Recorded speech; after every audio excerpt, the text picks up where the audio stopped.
நகைச்சுவை ஒன்றே மனிதனை மனிதனாக்குகிறது.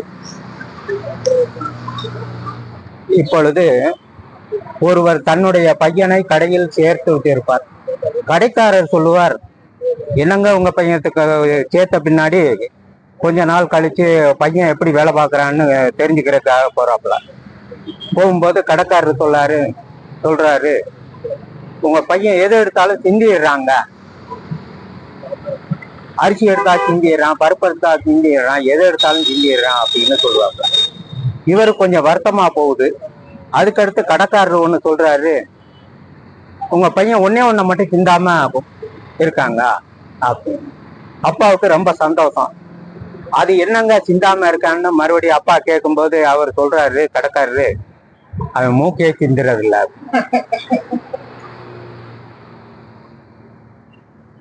அடுத்து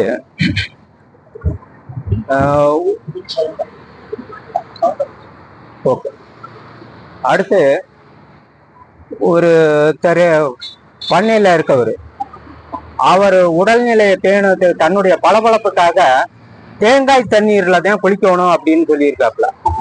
அதனால ஒவ்வொரு நாளும் 1000 இளநீகளை தேங்காயை பறிச்சு அதை தண்ணிய உருவாக்கி அந்த தண்ணியில குளிச்சுட்டு வர்றாப்ப. அந்த பையனோட படிக்கிற பையன் என்ன அப்படின்னாக்கா, அவனை பாருங்கப்பா, அவன் 1000 தேங்காயில தினம் குளிச்சுட்டு வர்றான், என்னால அது முடியல, தேங்காய் தண்ணியில குளிச்சுட்டு வர்றான், என்னால அது முடியல, அது எனக்கு வருத்தமா இருக்கு அப்படின்னு சொல்றாப்புல. அப்ப அப்பா என்ன பண்றாப்புல அப்படின்னாக்க, ரொம்ப வேகமா அவரை அந்த பையனை கூட்டிட்டு போறாப்புல. கூட்டிட்டு போய் ஒரு இடத்துல குளிக்க வைக்கிறாரு. குளிக்க வச்சுட்டு திரும்பி வர்றாரு. பையன் கேட்கிறாப்புல, என்னப்பா அவன் 1000 தேங்காய் தண்ணியில குளிக்கிறான், நீங்க என்னைய அந்த மாதிரி ஒண்ணும் செய்யலையே, சும்மா தானே குளிக்க வச்சீங்க அப்படின்னு. இது கோடி தேங்காய் தண்ணிக்கு சமம்.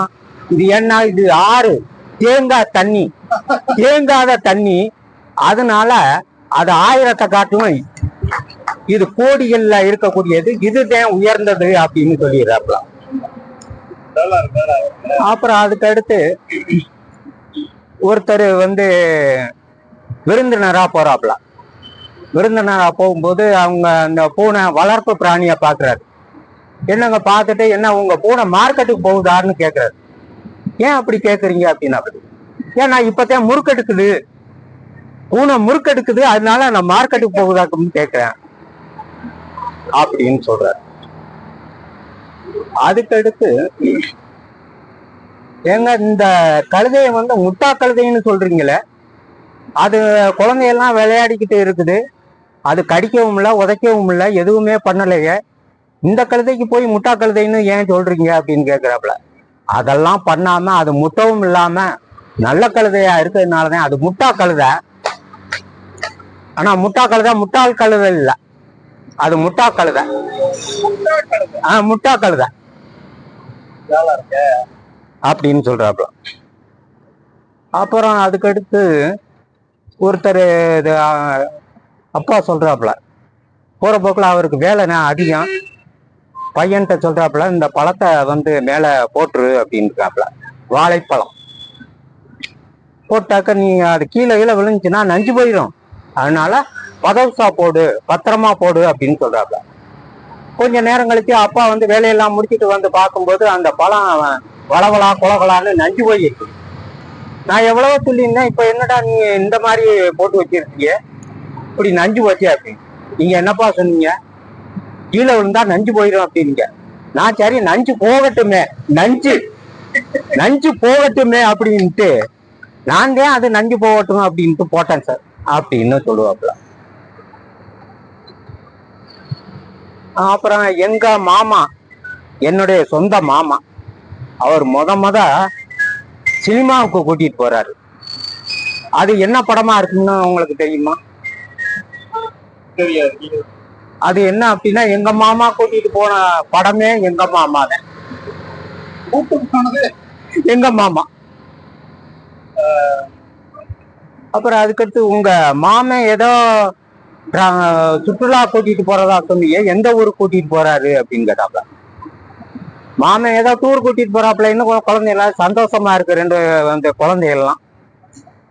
கடைசியில பார்த்தா எந்த ஊருன்னு கேட்டா அவர் சொல்ல மாட்டேங்கிறாரு. மாமே டூர் கூட்டிட்டு போறாரு, மாமே டூர் கூட்டிட்டு போறாரு அப்படின்னு சொல்லுவாங்க. கடைசியில பார்த்தா அது மாமன் டூர். மாமன் டூர் கூட்டிட்டு போறாரு, அது மாமன் டூர்.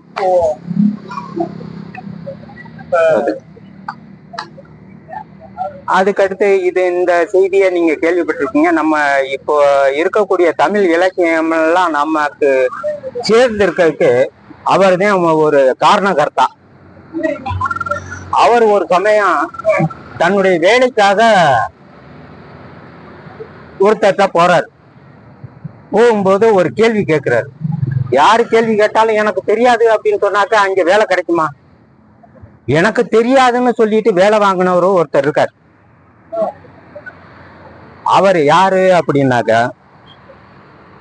டாக்டர் உவே சாமிநாத ஐயர். யார் கேள்வி கேட்டது யாருன்னா தேப்போ மீனாட்சி சுந்தரம் பிள்ளை அவர்கள்ட்ட கேட்கிறாப்புல. என்ன கேட்கிறாரு அப்படின்னா புத்திய லுகரத்துக்கும் ஒரு எடுத்துக்காட்டு சொல்லு அப்படின்னு சொல்றாப்புல. 4ஆம் வேற்றுமை உருபு கு. எனக்கு கூங்கிறது 4ஆம் வேற்றுமை உருபு. புத்திய லுகரமும் புத்திய லுகரத்துக்கும் அதுல ஒரு எடுத்துக்காட்டா அது இருந்ததுனால எனக்கு தெரியாதுன்னு சொன்ன இதுக்கு வேலை வாய்ப்பு அவர் கொடுக்கிறார். பொருளும் தெரியாது. ஆமா, வேலை வாய்ப்பு அவர் கொடுக்கிறாரு. யார் கொடுத்தது யாருன்னா தேப்போ மீனாட்சி சுந்தரன். அதுக்கடுத்து இதே உவே சாமிநாத ஐயர் ராமநாதபுரத்துக்கு போறாரு. உண்மையிலே இப்ப என்ன அப்படின்னா எங்க நடந்தாலும் கூட்டம் நடக்கும்போது உங்களுக்கு பொன்னாடை போர்த்துகிறோம் அப்படின்னு சொல்லுவாங்க. உண்மையிலே ராமநாதபுரம் மாவட்ட அரசர் பொன்னாடை போட்டுனாரு.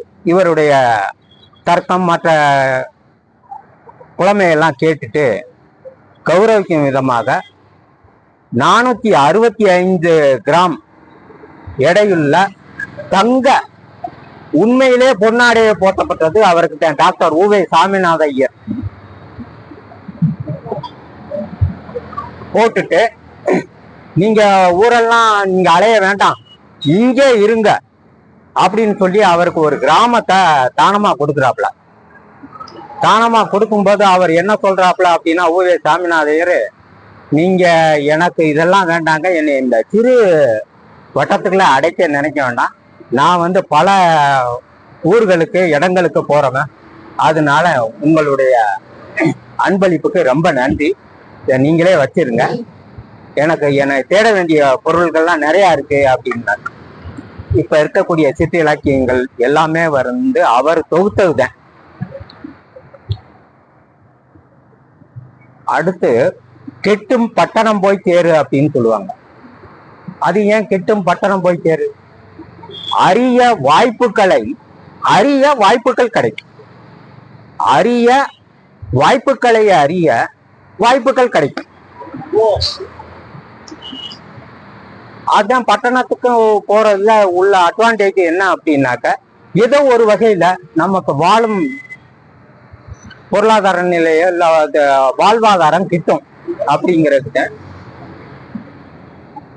இன்னொன்னு நமக்கு ஒண்ணு இது மட்டும், நம்ம யாராவது நம்ம எதிரி எல்லாம் என்ன பண்ணுவோம் அப்படின்னாக்க நீ எல்லாம் என் கால் தூசிக்கு கூட சமம் இல்லை அப்படின்னு சொல்லி திட்டுவான். ஆனா தமிழ்நாட்டிலே அந்த கால் தூசியினால பேர் பெற்றவர் ஒருத்தர் இருக்கார். அவர் தான் காரைக்குடி கம்பன் கழகத்தை நிறுவிய கணேசன் அவர்கள். அவர் கம்பன் அடிப்படி அப்படின்னு தன்னுடைய பேரை வச்சுக்கிட்டு அந்த கம்பனுடைய கால் தூசி நான் அப்படின்னு சொன்னார், சொல்லி பேர் வாங்கினார். வணக்கம். இத்துடன் என்னுடைய உரை நிறைவு. நன்றி, வணக்கம். சான்றோர்களே, இவர் நல்ல நகைச்சுவைகளை சொல்லியிருக்காரு. இதே நகைச்சுவைய அப்படியே திரைப்படத்துல சந்தானமோ அல்லது வேறு ஏதாவது ஒரு நகைச்சுவை நடிகர்கள் பேசியிருந்தா எத்தனை லட்சம் வாங்கியிருப்பாங்கன்னு யோசிச்சு பாருங்க. அந்த லட்சம் வாங்கியவர்களை நீங்க திரைப்படத்துல போய் தான் பார்க்கணும். இவர் பேசிய இந்த நகைச்சுவைகளை நீங்க எங்க யூடியூப் சேனல் மூலமா பார்க்கலாம். அதை பார்த்து நீங்களும் மகிழ்ச்சி பெறுங்கள். எங்க சேனலை சப்ஸ்கிரைபர் பண்ணிக்கோங்க. நன்றி, வணக்கம்.